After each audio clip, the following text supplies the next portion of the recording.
Bonjour, bienvenue dans Entre-deux. Mon invité du jour, Awais Seniger, maître de conférence à l'Institut d'études politiques de Lyon, spécialiste de l'islamisme et des relations entre islam et politique. Bonjour à vous. Bonjour.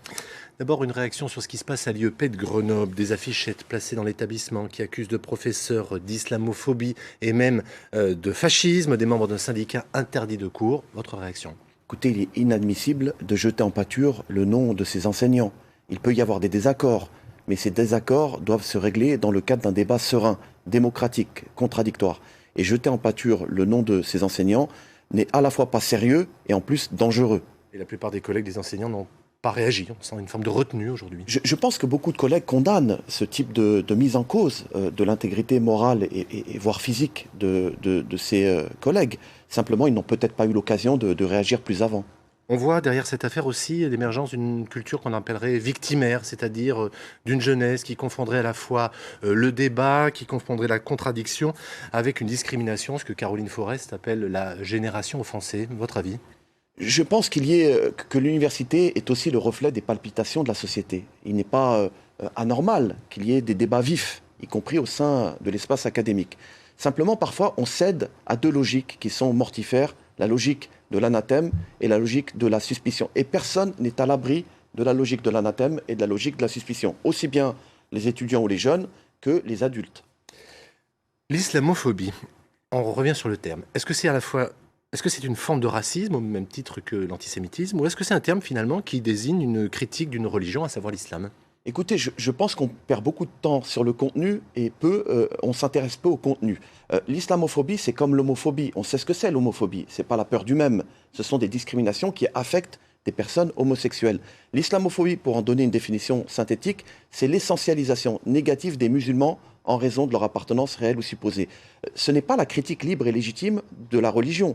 Et c'est un droit qui est garanti par la Constitution et par la démocratie. Et il ne faut pas confondre cette libre critique de la religion avec la mise en cause de l'intégrité morale de personnes en raison de cette appartenance réelle ou supposée à l'islam.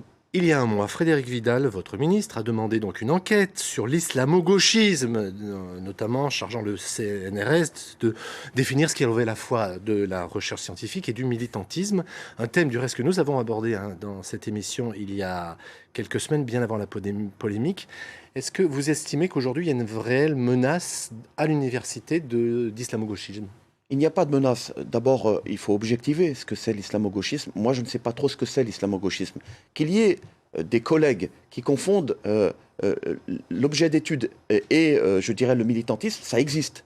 La seule condition, le seul critère distinctif, est-ce qu'ils font bien, oui, bien ou non leur travail? Je pense que la plupart font très bien leur travail. L'islamo-gauchisme, moi, je connais un collègue qui s'est identifié à son objet d'étude et qui, au lieu de définir simplement l'islamisme, le décortiquer, s'est identifié jusqu'au point de soutenir les islamistes. C'est un collègue qui est aujourd'hui à la retraite et sincèrement, beaucoup ne partagent pas son point de vue sur la question de l'islamisme. Alors vous sentez bien que derrière ce mot sont pointées d'autres choses dont on parle pas mal actuellement dans les médias, le décolonialisme, le racialisme, le woke, pour reprendre un terme qui vient des États-Unis, en fait critique du privilège blanc, dénonciation d'une masculinité toxique, un racisme systémique qui menacerait la liberté académique. Est-ce que vous sentez vous aussi cette tendance-là au sein de l'université? C'est une tendance qui peut exister. Il ne s'agit pas de nier la réalité de phénomènes d'intimidation. Ils peuvent exister. Moi, je dis simplement que les chercheurs qui travaillent sur ces questions ne légitiment pas forcément ces courants. Mais c'est une réalité. Ce n'est pas parce qu'on travaille sur la race ou l'islamisme qu'on est racialiste, raciste ou islamiste. Il faut vraiment distinguer les deux.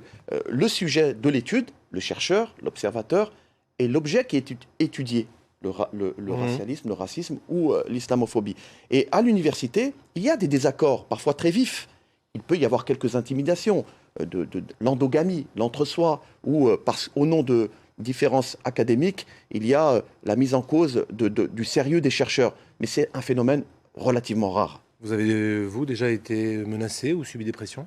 Aucune menace, aucune pression, mais des noms d'oiseaux. C'est arrivé, parce que certains trouvaient mon approche de l'islamisme peut-être trop dense à leurs yeux, c'est-à-dire trop critique. Mais ça ne s'est jamais traduit, je dois le dire, par des menaces ou des intimidations. On exagère et on surinvestit cette question de la menace. Les libertés académiques sont garanties. Il y a des désaccords, mais ça ne se traduit pas par la mise en cause de l'intégrité des collègues. Je reviens à une émission qu'on a organisée ici même il y a quelques semaines, où je recevais donc un professeur d'université qui lançait un appel pour la création d'un observatoire des idéologies identitaires et du décolonialisme. Que pensez-vous de ce type de démarche? Moi, je pense que ça traduit une panique morale. Il y a une crainte chez certains collègues de voir se renforcer ces idéologies à l'université. C'est une panique morale qui ne rend pas compte de la réalité. Il faut quantifier ces phénomènes. Le militantisme à l'université, c'est un phénomène minoritaire, il n'est pas majoritaire.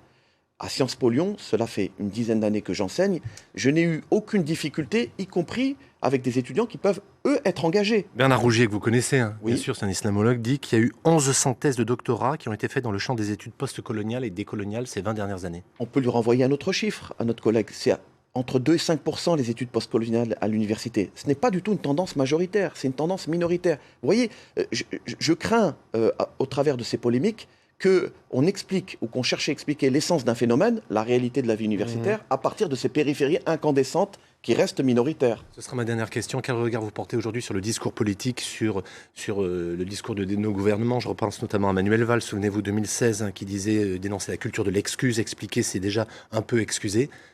Votre regard? Ma réponse sera très, très rapide, très brève. Expliquer, c'est se permettre, se donner les moyens de répondre à des phénomènes mortifères comme la violence au nom de l'islam, par exemple, ou les violences dans nos sociétés.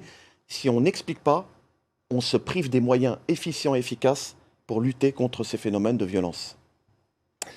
Merci beaucoup, Awais Merci de Senneguer. votre invitation. Merci infiniment. Tout de suite, vous avez rendez-vous avec le 12-13. Très bonne journée à tous.